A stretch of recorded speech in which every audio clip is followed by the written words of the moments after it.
Hello everyone. Really nice to meet you in this Know Your English episode. English Embellishment அப்படின்னு Facebook பேஜில் Shri NS Govindan, senior audit officer, retired from Indian audit and accounts department. So அவர் இந்த subject மேலே இருக்கக்கூடிய ஒரு தனியாத அவனால் இங்கிலீஷை பற்றி பல அற்புதமான விஷயங்களை அங்கெங்கேருந்து தேடி எடுத்து முத்துக்களாக, மாணிக்கங்களாக இந்த இடத்துல தொடுத்து நமக்கு கொடுத்துருக்காரு. அவர் கொடுத்த சில விஷயங்களை தான் நான் எடுத்து இங்கே சொல்லிகிட்ருக்கேன். கொஞ்சம் here and there slight changes that is improvisation அப்படின்னு பண்ணியிருக்கேன் அப்படின்னு சொல்ல முடியும். But yes, all the credit should go to Shri NS Govindan ji sir. வணக்கம் sir. He is turning 87 on 12th October 2021. We wish him a healthy and happy life. டெஃபினட்டாக அவர் இன்னும் பல வருடங்கள் இருந்து நமக்கு பல விஷயங்களை கொடுக்கணும் அப்படின்றத இந்த நிகழ்ச்சியின் மூலமாக உங்களுக்கு எல்லாம் சொல்லிக்கிறேன். Happy birthday sir. Advance happy birthday wishes. Yes, இன்றைக்கி அந்த நோ யுவர் English embellishment அப்படின்ற தலைப்பு கீழே we are going to see a differentiation between two words, forgo and forgo. Forgo F-O-R-G-O forgoக்கும் forgo F-O-R-E-G-O forgoக்கும் உள்ள வித்தியாசம் என்ன அப்படின்றத நம்ம பார்க்க போகிறோம். இது அவர் சொல்லியிருக்கக்கூடிய ஒரு குட்டி கதையை அவரே சொல்கிற மாதிரி இங்கே சொல்லலாம் அப்படின்றிருக்கேன். அவரோட வேர்ட்ஸில் அவ்வளோதான். ரோஜா படத்தில் ஒரு பாட்டு வரும், சின்ன சின்ன ஆசை, சிறகடிக்க ஆசை, முத்து முத்து ஆசை அப்படின்னு ஒரு பாட்டு வரும். அதை அவரோட ஓன் ஸ்டைலில் சில இது சொல்லியிருக்காரு. சின்ன சின்ன மிஸ்டேக்ஸ், சிதறடிக்க ஆசை, குட்டி குட்டி மிஸ்டேக்ஸ், தவிர்த்து விட ஆசை. நாம் ஆங்கிலத்தில் எழுதும்போது சிறு சிறு தவறுகள் வருவது சகஜம். சில சமயத்தில் அவை தவறு என்பதே நமக்கு தோன்றுவதில்லை. அந்த அளவுக்கு அவை நம்முடன் ஒன்றி போய்விட்டன.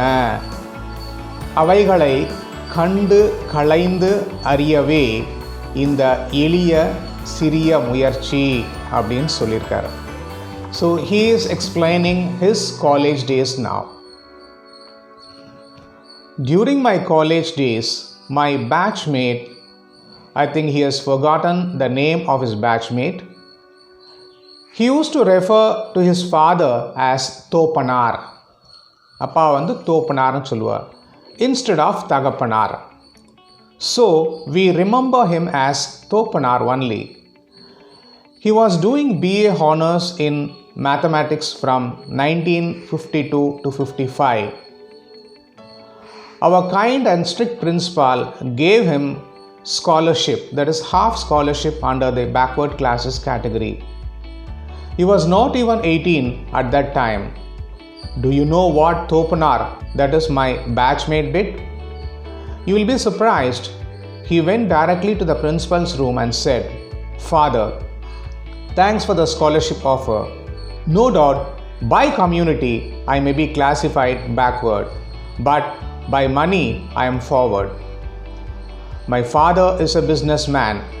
He can afford to pay my fees. Kindly give this concession to some other student with financial difficulty." As a matter of fact, his father was not a big trader, just a medium trader in Periyakadai Veedi. But my friend felt that the concession must go to a really deserving case, an absolutely needy student only. Such a great attitude at such a young age. My friend had given up the scholarship suo motu with pleasure. This may be expressed as follows. My friend had forgone his scholarship.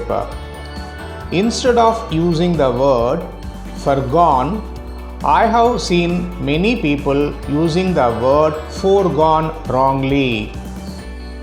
We shall now see the usage of the word foregone. The outcome of the election is a foregone conclusion. That is, it has been predetermined or unavoidable. ஏற்கனவே தீர்மானிக்கப்பட்ட ஒன்று அப்படின்னு சொல்லலாம், தவிர்க்க முடியாத ஒன்று அப்படின்னு சொல்லலாம். foregone conclusion, ஏற்கனவே முடிவு செய்தாகிவிட்டது அப்படின்னு சொல்ல முடியும்.